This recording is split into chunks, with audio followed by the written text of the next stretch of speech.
Hello, my name is Jordan Pulitz, and I am presenting on my study of Black Lives Matter as a Twitter hashtag. Before we begin looking at the Twitter data, I would like to share with you the women who created the hashtag.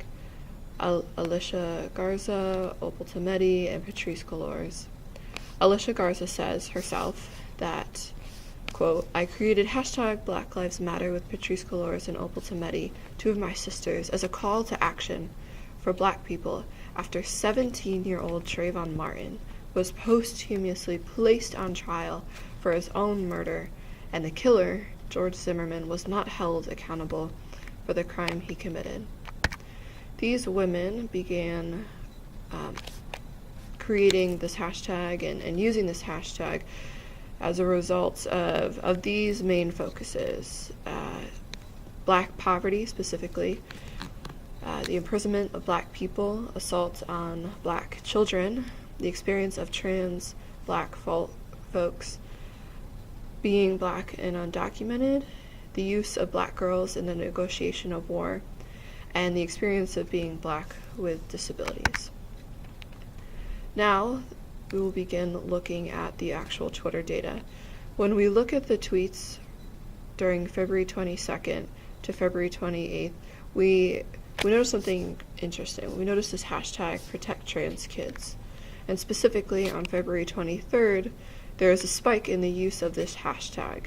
Now this isn't surprising because on February 22nd, President Trump, quote, rescinded protections for transgender students that had allowed them previously to use bathrooms corresponding with their gender identity, end quote.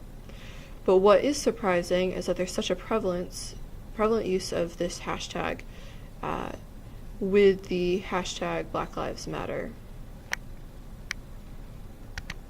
So we continue to analyze this further to discover if there's really this correlation, or do we just see that these hashtags are being used. So next we look at number of tweets per day, and we see on February 22nd, which going back was the day that these protections for transgender students was removed, that there is a decrease in the use of hashtag Black Lives Matter tweets, which further supports this correlation between support for rights for Black people and support for rights for transgender people. Looking at the tweets themselves, we see that it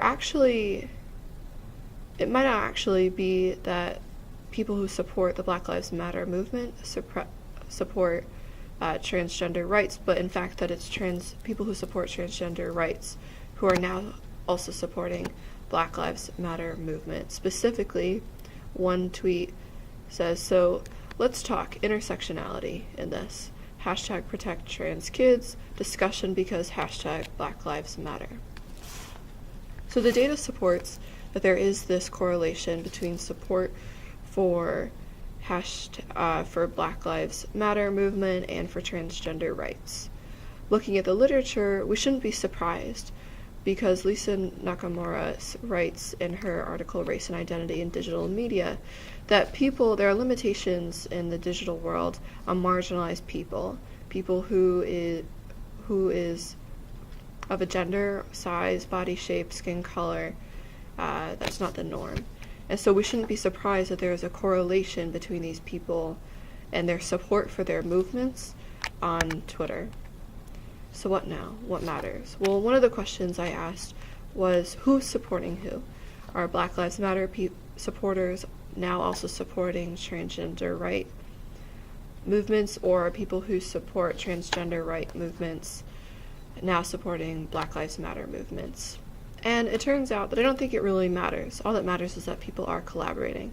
However, if we did want to try to see, especially over time, how support grew in both of these groups, we would need to look at transgender hashtags like Protect Trans Kids, and then look on days like February 26th and see if there's any correlation, any spike in the use of Black Lives Matter hashtags.